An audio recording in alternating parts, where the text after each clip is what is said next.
You know that feeling, right? You walk into the exam hall, you find your seat, you've got your pens all lined up, you've been cramming for nights, and you feel, well, mostly prepared.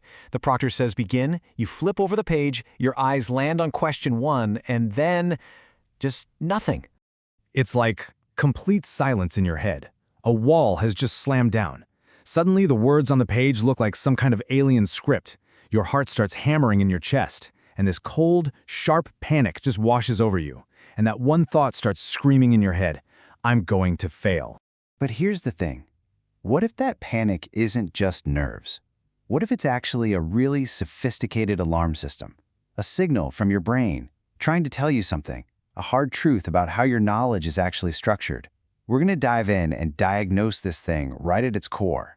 So look, if you want to really master this whole learning thing and get a handle on how your brain works so you never have to feel that panic again, you're in the right place. Go ahead and subscribe to Brain Power Academy. We do brain-boosting deep dives just like this every single week. And just so we're clear, this isn't about telling you to just take a deep breath. Nope, we're going way deeper, right into the very architecture of your knowledge. Let's really dissect why that freeze happens and expose the invisible gaps in your learning that are the real culprits. Okay, to get started, let's try a little thought experiment. I have a question for you. Right now, could you draw a bicycle from memory? And I don't mean just a little sketch, I mean a functioning one, where the frame, the chain, the pedals, everything is connected in a way that would actually work. Chances are probably not, and that's okay. Even though you've seen literally thousands of bicycles in your life, most people end up drawing something that's mechanically impossible. And this little test, well, it perfectly illustrates what might be the single biggest trap in all of education. This phenomenon actually has a name. It's called the illusion of competence. And folks, this is the #1 reason you can feel so confident when you're studying, only to have your mind go completely blank during the actual test. So this really gets to the heart of it. There are two very different ways of knowing something. On one hand, you have recognition. That's the passive part. It's when you're following along with notes or watching a video and you're nodding your head thinking, yep, I get it, makes sense. But exams demand reconstruction. That's active. That's rebuilding an idea from scratch on a blank page with no help. And that, my friends, is a totally different skill, one we almost never practice. So here's the takeaway, the big definition. The illusion of competence is when you mistake that easy, breezy feeling of recognizing something for the hard-won skill of being able to reconstruct it. It's why you think you know how a bicycle works. It looks so familiar, but you can't actually build the thing from scratch yourself. And this all leads to a problem that I like to call Swiss cheese knowledge. You know, from the outside it looks pretty solid. It looks like a nice block of cheese. But underneath that surface, it is just riddled with massive, gaping holes. And you know what's crazy? These gaps, they're formed in these tiny, seemingly harmless moments, like drifting off for just 10 seconds in class and you miss the why behind a key concept, or memorizing the what without ever really getting it, or getting stuck on a homework problem and what do? You immediately look up the solution. Every single time you copy an answer instead of struggling to find it, you are robbing your brain of the very struggle it needs to forge those strong neural pathways. You're not learning, you're just papering over the holes. You know that soul-crushing feeling when you think, I swear I knew this yesterday? Yeah, that is the direct result of those gaps. If you've ever felt that, go ahead and hit the like button. Think of it as a signal that you're ready for a real solution, not just another study hack. All right, so let's actually put this to the test. I want you to experience this illusion of competence in real time. I'm about to give you a really simple problem, and here's the rule. Answer it with your gut, instantly, no overthinking, okay? Here we go. A lily pad in a pond doubles in size every single day. On day 48, the entire pond is full. The question is, on what day was the pond half covered? Got an answer? What's your first instinct?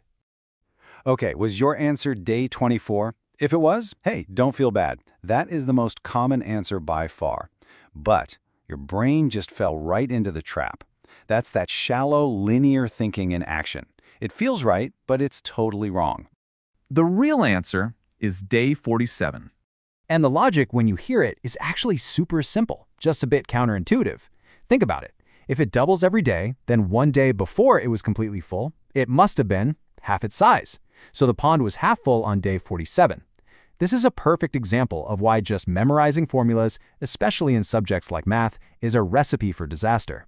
You have to grasp the deep logic or you'll get absolutely crushed by questions designed to test exactly that. Okay, so how does a lily pad problem connect back to that heart-pounding panic in the exam room? Well, it all leads to maybe the most critical realization you can have as a learner. That panic you feel, it's not random. It is a perfectly logical, predictable response to the way you've been studying all along. It's like this. You have been building a house of cards and just hoping the wind doesn't blow. But guess what? The exam is the wind. That Swiss cheese knowledge, it looks fine when things are calm, when you're just passively recognizing stuff. But the pressure of an exam is like a huge gust of wind, and the whole structure just collapses into all those holes you never even knew you had. And listen, I need to be really clear about this. This is not a character flaw. You are not bad at math. You are not stupid. Your method is flawed, not your brain. And honestly, that should feel incredibly empowering, because a method, that's something you can always change. This means the solution isn't to just study more. It's not about pulling more all-nighters or burning yourself out. No, the solution is to study differently. It's about making that fundamental shift in your technique, away from passive recognition and towards active, deliberate reconstruction. And that is exactly what we are going to cover in part 2. So today, we've diagnosed the problem. In our very next explainer, we're going to build the solution. I'm going to show you step by step how to forge a truly bulletproof brain. We are literally going to throw out all those comfortable but useless habits like highlighting and just rereading your notes. And we're going to replace them with techniques that, I'll be honest, feel kind of difficult at first, but they forge the kind of knowledge that is almost impossible to forget. So the real question is, are you ready for that? Make sure you subscribe and hit that little notification bell so you do not miss the conclusion. And I really want to know, what was your biggest aha moment from this video? That one thing that really clicked for you? Drop it in the comments below. I'd love to see what you think. All right, welcome back everyone to Brain Power Academy. So in part 1, we really tore apart why those old study habits just don't work. Now we're going to build this solution, the powerful new methods that actually get results. So let's dive right in. You know that feeling when you're in an exam and your mind just goes completely blank? Well, get this. The problem isn't your brain. It was never your brain.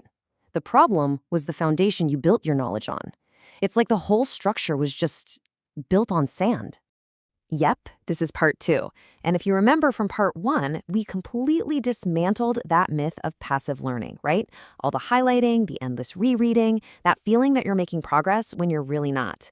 Well, today is all about construction. We're going to build that mental architecture that makes your knowledge strong, resilient, and totally recallable, especially when you're under pressure. Okay, so here's our game plan. We'll kick things off with a dangerous trap called the illusion of competence. Then I'm going to give you a super powerful tool I call the white paper protocol. We'll dig into the huge difference between just understanding versus memorizing, lay out a blueprint for real mastery, and then we'll show you how to turn that struggle into some serious, unshakable confidence. So to really get this, I've got to share a personal story with you. This is the moment my entire view on learning just completely shattered, and then how I rebuilt it from scratch. So back in my second year of engineering, I was, that student. My notes, they were masterpieces. I'm talking 3 different colors of highlighter, everything underlined with a ruler, just meticulously organized. It looked beautiful. And I'd spend hours and hours just rereading them, feeling like I was being so incredibly productive. And I walked into my linear algebra midterm feeling like a champion. I was so sure I was going to absolutely crush it. I'd put in the hours, my notes were perfect. I was ready. And then it happened. I opened the test booklet, looked at the very first question, and it was phrased just a little bit differently than what I'd seen in the textbook. Just a tiny tweak. But my mind, it went completely, terrifyingly blank. It wasn't just that I forgot the answer. I forgot how to even start thinking about the problem. Total panic. 34%. That was my score. I failed. And I failed hard. I walked out of there just feeling sick to my stomach, totally convinced that I'd just hit my genetic limit, that I just wasn't smart enough. But you know what? I was completely wrong. See, I didn't fail because I was dumb. I failed because I'd fallen into this trap called the illusion of competence. I'd spent all my time just recognizing information. You look at the solutions in the book and you go, oh yeah, I get that. I mistook that warm, fuzzy feeling of familiarity for actual genuine knowledge. That failure, as painful as it was, forced me to change everything. I literally threw out my highlighters, stopped the passive rereading, and I built a whole new system. Now, I'm not gonna lie, it's challenging, it can be frustrating, but man, is it effective. I call it the white paper protocol. And the beauty of this thing is how simple it is. Step 1, you take a completely blank sheet of paper. No notes, no books, nothing. Step 2, you pick a concept, and from pure memory, you explain it from scratch, as if you were teaching it to someone. Write out the formulas, draw the diagrams, connect all the ideas. Now, step 3 is the most important. Embrace the struggle, because you will get stuck. And when you do, you have to resist that massive urge to peek at your notes. That feeling of struggle, that's your brain literally building new connections. That's learning. And finally, step 4. When you absolutely can't go any further, you open your book, and you use a red pen to fill in every single thing you missed. Those red marks, they're not failures. They're a roadmap to your weaknesses, now made crystal clear. So here's the bottom line. Passive rereading, it's easy, it feels good, it feels productive. But honestly, it's pretty much useless. Active recall, the white paper protocol, that's hard. It feels like a real struggle, but it is brutally, incredibly effective. If you're starting to see the massive difference here, do me a quick favor and hit that like button. Okay, so this brings us to an even deeper idea here. It's not just about recalling facts.